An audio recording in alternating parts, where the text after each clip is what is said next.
Sa halip na kalikas ay wasakin, mas lalo nating ito pagandahin sapagkat ito,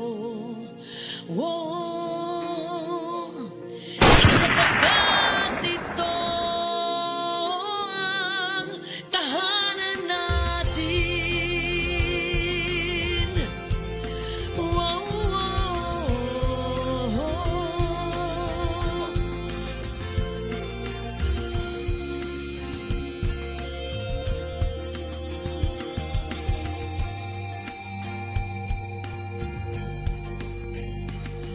Pagdilat ng aking mga mata, problema aking nakikita.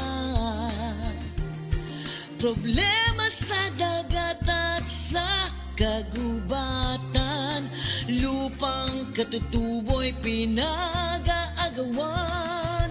Inang kalikasan ay sugatan, ako ay labis na nasasaktan. Mundong noon ay kaaya-aya, ngayon ay winawasak na ng madla.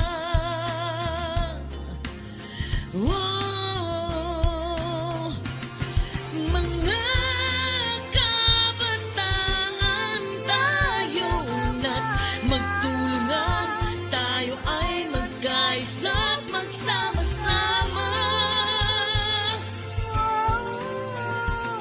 Huwag natin wasakin, ating mundo'y pagandahin.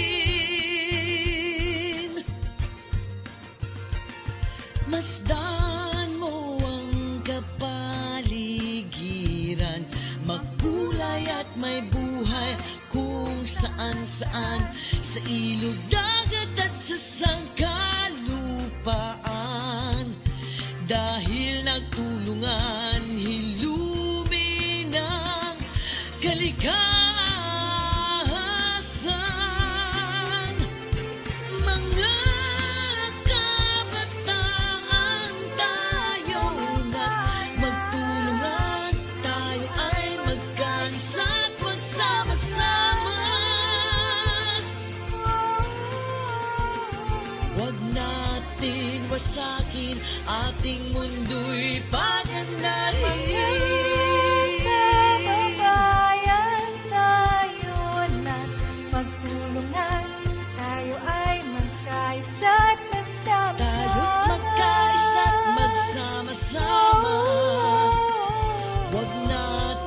Wasakin, ating mundo'y pagandahin.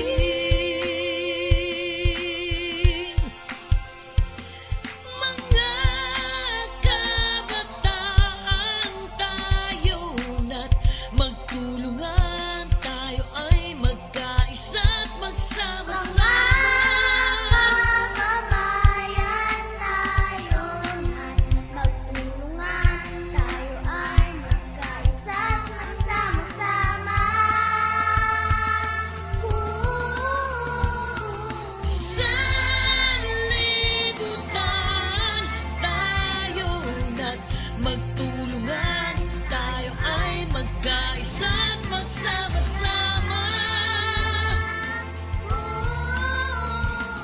Huwag natin wasakin, ating mundo'y pagandahin. Sa atin to, sapagkat ito'y tahanan natin.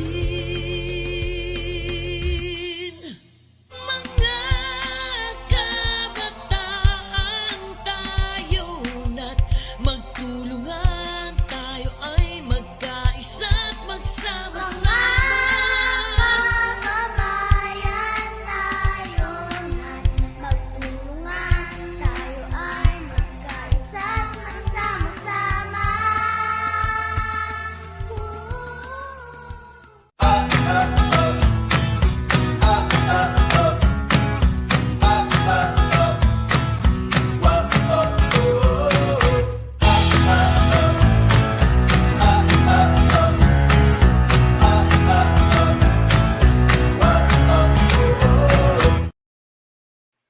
Okay, good afternoon sa ating lahat and welcome again to another E-Conversations. Kahit sobrang late na, so Happy New Year na po sa ating lahat. Ako pala si Mio, ang inyong host for today's conversation. Conversation. And gusto ko lang kayong batiin lahat na Happy Zero Waste Month kasi January is National Zero Waste Month. So I hope we're doing our part to contribute on promoting zero waste by recycling or reusing different waste na we throw away, na we take for granted. So again, the purpose of this conversation is to actually bring up topics or environmental issues so that we can make them mainstream and have them talked about, especially in our present day. So, without further ado, let me introduce our guest speaker for this afternoon's conversation. So she is the current convener of the Guadalupe Women's Community. In 2022, she became the ACES ambassador or ACES ambassador of the Waste Hero Alliance, became a volunteer at the BSP camp clearing operations, and is the current project head organizer of the Safe Spaces campaign. So everyone, let us all give a warm welcome to Israela, Krissan, Sala. So welcome and good afternoon, Miss Israela. Good afternoon po sa inyong lahat. Okay, good afternoon. Kamusta naman po kayo today, Miss Israela? Quite hectic yung schedule natin, pero laban pa din, no? Yes, kahit hectic at busy-busy, laban pa din tayo, not correct. Tama, Laban pa laban pa din. din. Okay, so without further ado, let's get started. So, Bleh. So, Miss Israela. So, napansin ko malakas ang sense of volunteerism mo, no? So, what made you decide to become a volunteer when it comes to the protection and conservation of the environment? Mm. So I started volunteering for the environmental issues when I was still, I think, elementary student, no? So at an early age, it was really instilled upon me that the importance of protecting our environment and also segregating our waste. No, so it started when I was elementary and continued until up till now. No, so I never stopped actually in becoming a scout. No, when I was elementary, I was a Girl Scout. Tapos when I became high school, I became a Lady Scout. So what made me decide to become a volunteer? First of all, is that the activities itself is fun, and at the same time, aside from it is fun, it gives me purpose, no, in my life. So I also realized as I progressed throughout the years that as I involve myself in different advocacies, in different initiatives in the community, I realized that the issues in the environment is oftentimes neglected.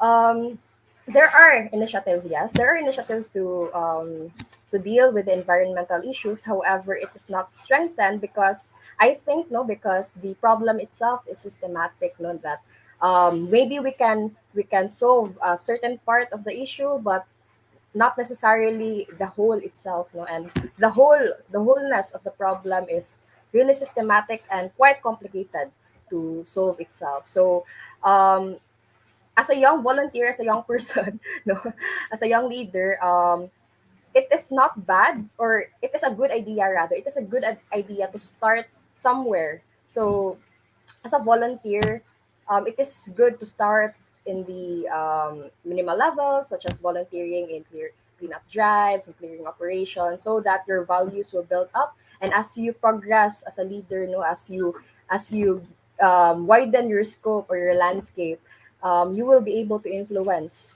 in the near future. So I think that's my core talaga, and why I am still active despite being a college student in environmental issues po.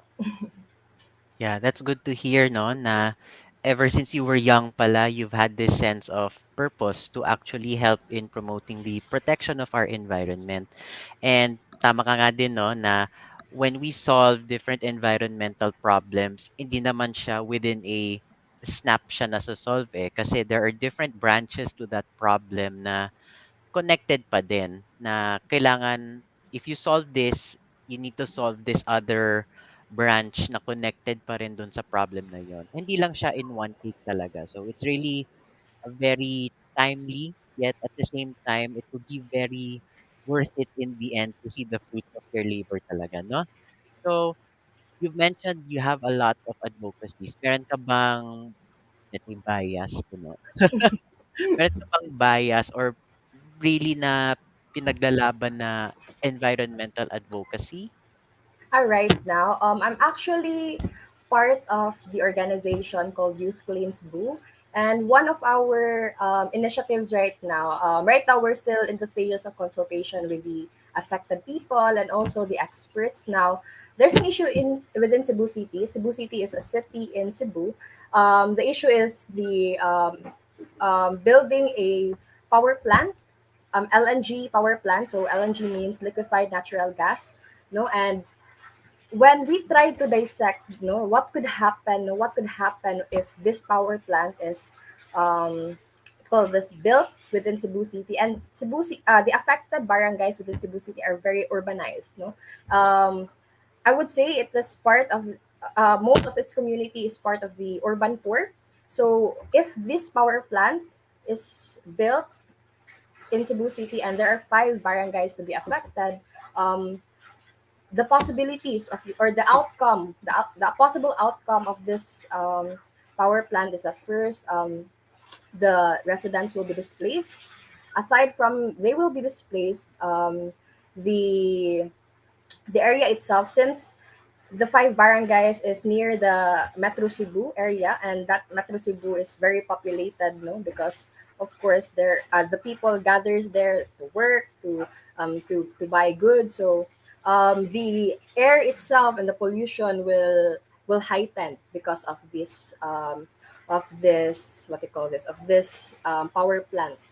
No, so that's the current environmental advocacy that I am focusing in.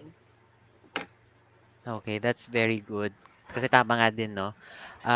When we have developments within our country or in a community, mahirap talaga na masa-sacrifice ang isa or dalawa just for the sake of human consumption din. But at the same time, tayo rin in the end ang magsasuffer kasi we lose these natural resources. And at the same time, our country being a small island, madami talagang madi-displace with the limited amount of land area that we cover. So, as much as possible, sana when we have developments in our country, sustainable siya. And at the same time, walang magsasuffer na local communities na marginalized or say walang masyadong kakayahan. And at the same time, hindi din magsasuffer yung ating ecosystems kasi we are considered, the Philippines is really considered a mega diverse country. So sayang naman kung hindi natin mapapanindigan yung pagiging mega diverse if madami nang nangyayaring destruction sa ating bansa. So very good yung anyong advocacy regarding the protection of local communities, local areas, as well as yung surrounding environment, no? And you were a Girl Scout, tama, no? You Yes were. po, So now, lady ka na, Lady Lady Scout ka Scout. na. May ganun pala ngayon ko lang nalaman actually na meron palang Mm. Lady Scout na tinatawag. So, as a Lady Scout, or siguro na rin as a Girl Scout before, what would you say is your most memorable experience involving the environment? Like, meron ka bang naalala na something memorable, like any experience, like any encounters as a lady or Girl Scout? Sige po. So far, no, all of my experience sa environmental na issue, those are actually memorable. No? So it was when I was reading or when I was trying to answer your question, it was hard for me to pick one. So siguro the the one experience that stood out siguro is during the cleanup drive when I was grade 9. Cleanup drive in a river, and before I was living when I was living in Barangay 1, a barangay here in Cebu City, and we are actually living beside the river. So we are very vulnerable to floods during heavy rains and even typhoons. No, so when we were cleaning the river in BSP camp. No, that's the beneficiary river when we did our cleanup drive.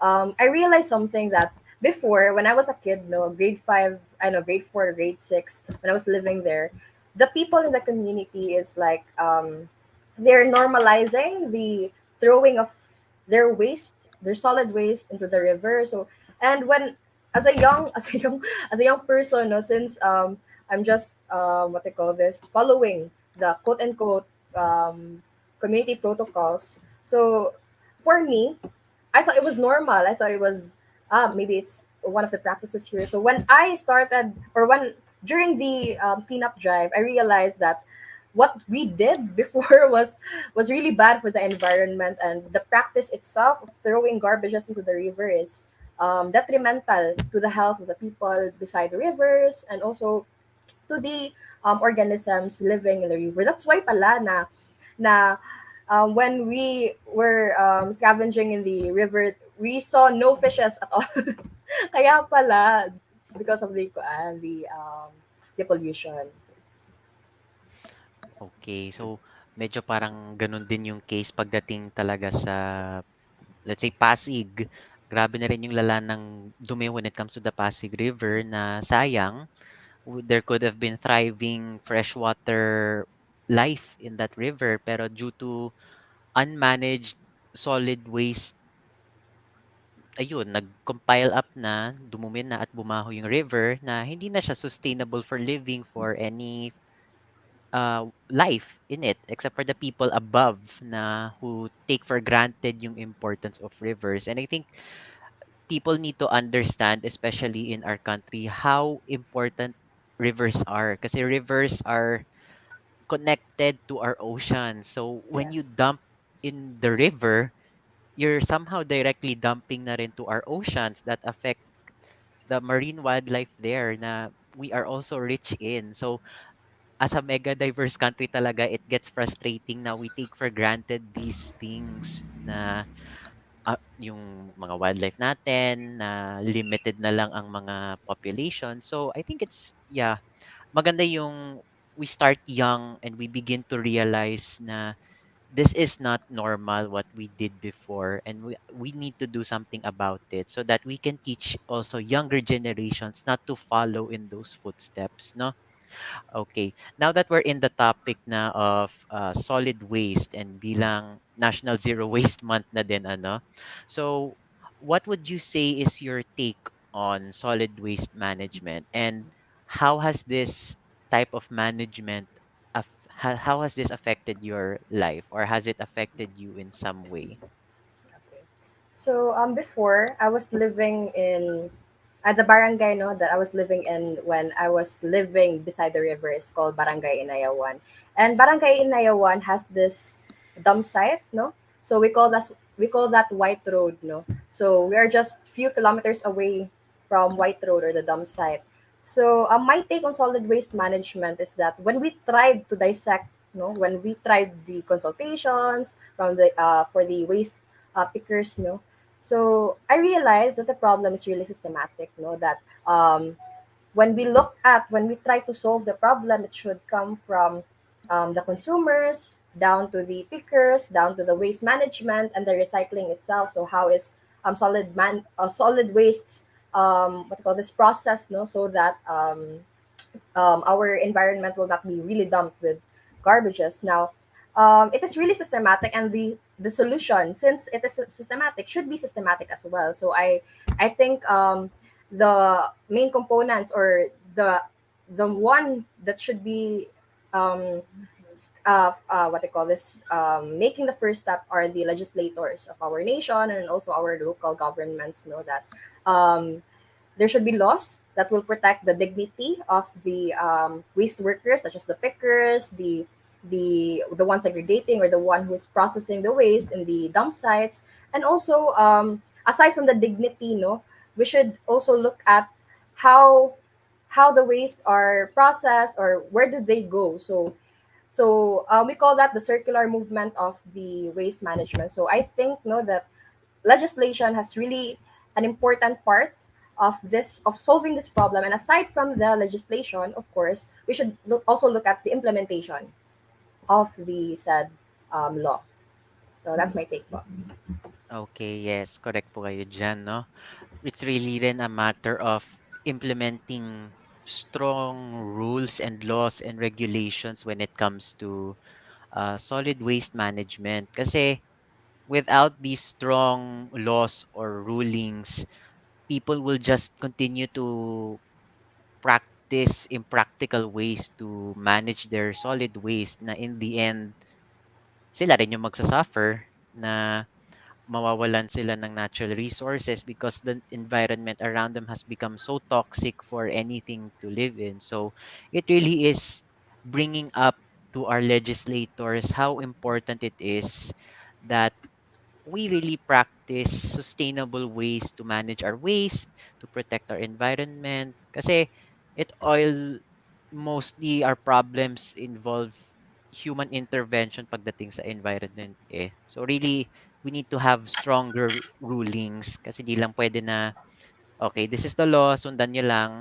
No, kailangan rin talaga may gawing action on it. So, Mm-mm. may saying nga na actions speak louder than words. So, ayun. Okay.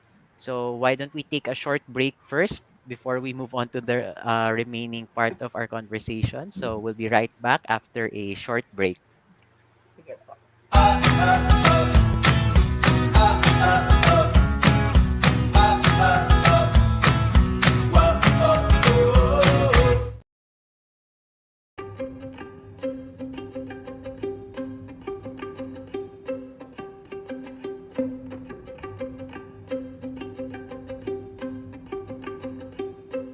The Inspire project is a grant-making facility to address environment issues and strengthen natural resource governance through a strong collaboration among all sectors.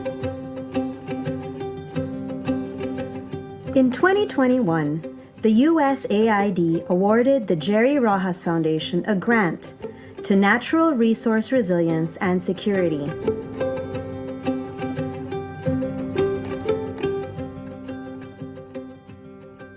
Through increased participation of various stakeholders in local natural resource governance.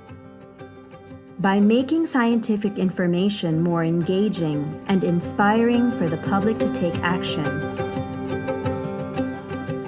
Inspire seeks to motivate people from various sectors and create community-based solutions for the environment. Investing in the creativity and capacity of civil society organizations. The project seeks to improve management of landscapes and seascapes, enhancing the way people work together to open opportunities for inclusivity and convergence.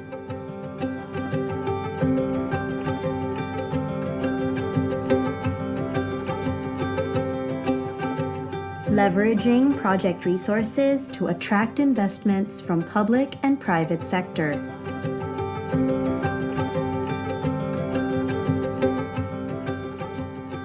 And sustain nature's services that support life, allowing communities to enjoy its benefits and live with dignity.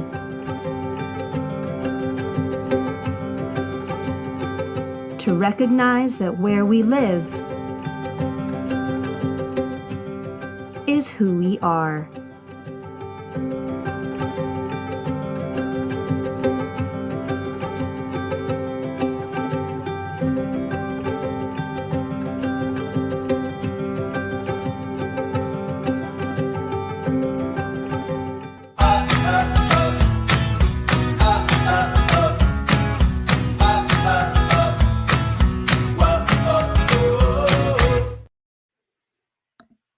Okay, and we're back. So welcome ulit sa ating lahat sa ECOnversations. Now we'll be on the second half of our conversation with Miss Israela. So, Israela, 'di ba active volunteer ka or yeah, active volunteer ka pa rin ngayon at present, no? Ah, yes Okay. po. Okay, that's very good to know. Sige. So, as an active volunteer, what would you say is the biggest reward that you got out of volunteering? Since yun nga, you've been volunteering at a young age, which I'm amazed. Tas until now, na-sustain mo pa rin yung motivation mo to volunteer. So, what has been your biggest reward so far out of volunteering? Mm. I would say, the biggest reward is that my values, how it shaped my values talaga. Because when looking back during the years, before the years rather, when I was still elementary student until I became a high school student, tapos in the college years, I saw how I progress in my values. So right now, the biggest reward that I have talaga is how I found my purpose in life. Because during my during my active volunteering, or during those days, or during those months and years, I realized something when I look at the people, as a person who really loves serving others. I want to see these people strive in life, that I want to empower them in ways that I can. So the biggest reward would be that it got me right where I am. Na right now I'm actively helping others, giving opportunities to others, and helping them achieve those opportunities. So I think that's the biggest reward that I've got in my volunteering journey talaga. That's good to know. So, syempre, with those very memorable feelings come the hardship. So, what would you say has been your biggest obstacle all throughout your volunteerism years Mm. or years in volunteerism? There are actually many, no? So first, of course, the most common struggle is the time management. So aside from being a volunteer, I'm also a student, I'm also a daughter, I'm also a child of the family, no? So I also have other responsibilities. Aside from that, I'm also a student, of course. So I really have a lot of responsibilities to hold. So the biggest struggle, yes, time management. Aside from that, during the scouting movement, no, since okay, the difference between Lady Scout and Girl Scout is that when you are a female in a Girl Scout movement, you are called the Girl Scout. When you are a female in the Boy Scouting movement, you are called a Lady Scout. So that's the difference between the two. Now, one of my struggles, yes, one of my struggles in my journey is that my gender actually, so since I am part in an organization that is filled with men, it is actually a struggle for me to prove myself. So when I achieve these ranks, these awards, I always try to prove to other people that I am more than just, I'm just more than a beauty. I am just more than a lady, but I am also capable as my male counterpart. So that's one of the main struggles that I encountered during my journey, not till now, of course. Okay. So, ngayon ko lang rin nalaman actually na meron rin palang gender inequalities pala when it comes to Lady Scouts. Kasi sabi mo Lady Scouts are actually women under pa rin the Boy Scout na group, tama ba? Yes po. Unlike sa Girl Scouts have their separate group, no? Tama ba? Yes po. Okay, Mm-mm. so grabe rin, no? Yung pinagdaanan mo rin as a Lady Scout. So, dapat, despite your gender, it doesn't mean na you're less of a person despite Mm-mm. your gender na. And it's good na you've proven yourself na I am more than just a woman. I can achieve more as a woman. I'm not anything less but more. So that's good to know na despite all these hardships na naranasan mo, you never gave up on your spirit of volunteerism. And na-touch naman ako doon na parang I didn't really exactly know kasi hindi naman ako Boy Scout or whatever.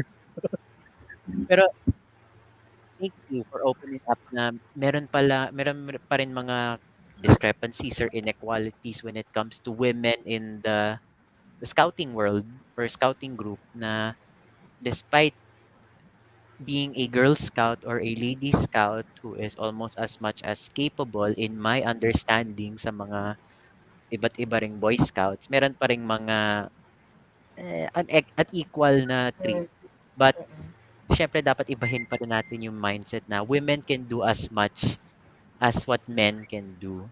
So, very good ka diyan. So, natuwa Thank you, naman thank ako you. on that. So, good job. Sige. Okay. So, again, as a volunteer, how can you encourage the youth and more people to not only properly dispose their waste properly, kasi zero waste month, but at the same time, how can you encourage them to help protect our common home, which is the environment? Yes po. So, since we are youth, no, so and of course when we are at the age of 15, 14, 16, parang hindi pa wide yung natin, yung networks natin, yung initiatives natin. Parang yung mindset natin is in the adolescent stage, no. So, my advice to those people or to those young people is to start somewhere.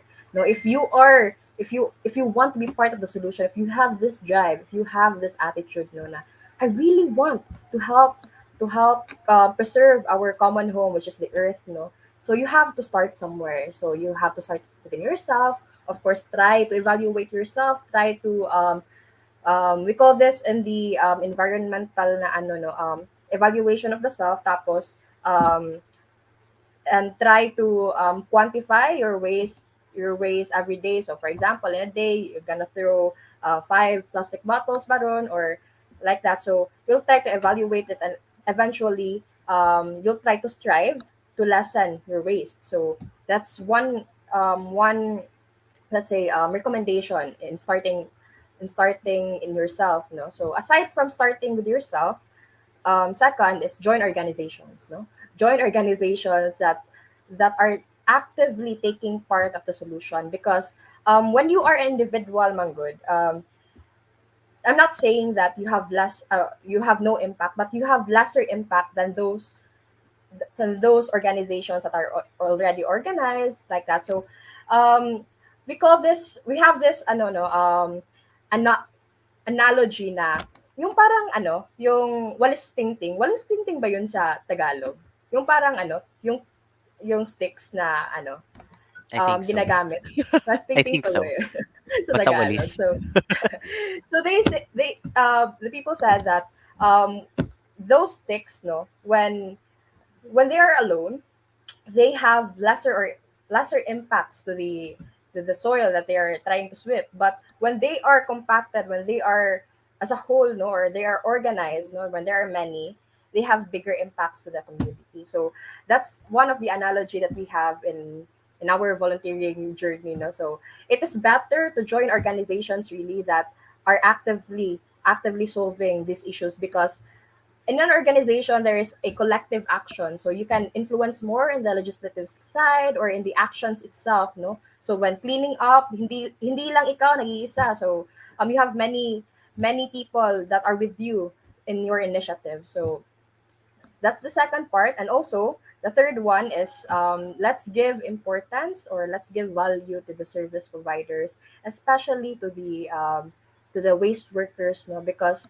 um, we have this kind of mindset, no, in the Philippines, that if you are a waste worker, you are lesser, no, than those um, professionals and those people who are not waste workers. So um, but when looking at the problem, no, these waste workers are actually really essential in trying to solve the problem. But since we are what they call this um get we are what they call this not dignifying their work, so it's like their last option, or what they call this maybe they themselves do not like their work as well, because the people are not respecting their work as well. So my take, or my take on this issue is that let us try to value our waste workers. So aside from respecting them, of course, let us influence as well the legislative side of this issue. So ayun, let's give more importance to our waste workers po. Okay, thank you so much. So, yeah, tama din kayo, no, na meron pa rin talagang mga professions that a lot of people tend to look down upon, frown upon, or just simply just discriminate just because it's a simple task or simple work. Pero honestly, even the simplest of work can make a huge impact. Like, yun nga, as you mentioned, yung mga waste worker, laki rin yung hanga ko na they are able to segregate these tons of waste na nanggagaling sa atin na we ourselves cannot even do. And yet, other people have to do it for us. So, Yes. magkaroon naman tayo ng hiya Yes kahit po. And they papaano. are exposed to many hazards, especially during the COVID-19 pandemic. Yeah. So, to the audience out there, let's not take for granted yung mga waste workers, and at the same time, all our other all workers who have say simple professions, let's not take them for granted kasi in the end we really need them, because if we can't do it ourselves, who will? But at the same time, we need to do it ourselves to make their job a little bit more easier, kasi di rin madali ang trabaho ng isang waste worker. Kasi ika ni Miss Israela, they're really prone to a lot of hazards, kasi di lang naman, let's say, food waste or mga iba't ibang, di lang naman food waste ang limit ng mga waste workers, but they also have yung mga hazardous waste from hospitals na they have to sort out, which is really dangerous talaga. So I hope that in the future na there's legislative action to really strengthen yung pagkakaroon ng waste management sa ating bansa. Kasi at this very moment, we're doing a small amount of having that solution to our zero waste management. Okay. So thank you, Miss Israela. And this is where we finish our conversation. So thank you so much for sharing. And now we will be moving on to a question and answer if there's any question and answers from our audience. So the floor is open po from our live audience for any questions po.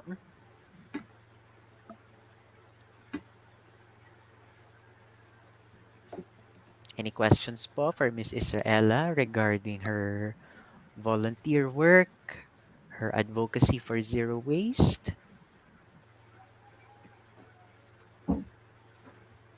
Okay, so mukhang wala.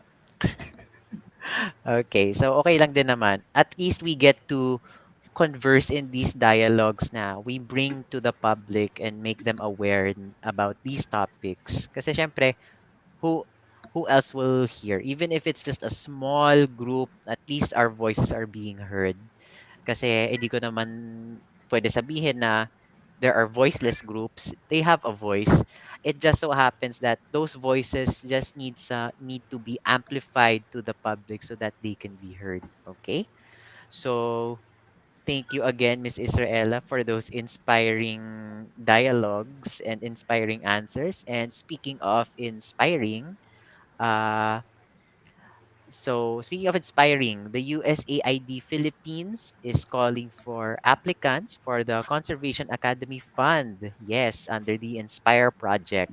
So, this grant is open to graduate students, researchers, and even individual members of the media. So, if you want to know more, visit the Gerry Rojas Foundation Facebook page. Again, that's Gerry Rojas Foundation, Gerry with a G. Okay? So, before we end, Miss Israela, do you have any? Please, would you give us a call to action before we end our conversation for today? Yes. So the issues in the environment, no, we should also look at it in a perspective that um, the capitalism perspective, no. So I call upon those private companies who are actively um, manufacturing products that are significant in our waste, no. So I call upon those companies and also those countries that are much contributing to the climate change, no, because the Philippines, although we have this problem in our practices in terms of contributing to the whole climate change is that the Philippines has insignificant contribution when compared to other countries that are developed countries. No, so I call upon those countries to strengthen or to take accountability towards climate justice. So that's all. Okay, thank you so much, Miss Israela. Correct. Accountability po, no? Okay, so thank Big word. you. Yes, thank you, Miss Israela, for that call to action. And again, I would like to thank you for sharing your insights and your stories with us with the topics discussed today. And sana rin yung ating audience na inspired din to help protect our environment as well as practice zero waste management in your own little way because even the littlest action can make a big change, okay? So, let's all come together again and protect our common home. So once again, this is Mio Mamon, ang inyong host for this afternoon. And thank you and have a good day, everyone. Thank you again, Miss Israela. So Thank goodbye you. and thank you. Thank you so much, everyone.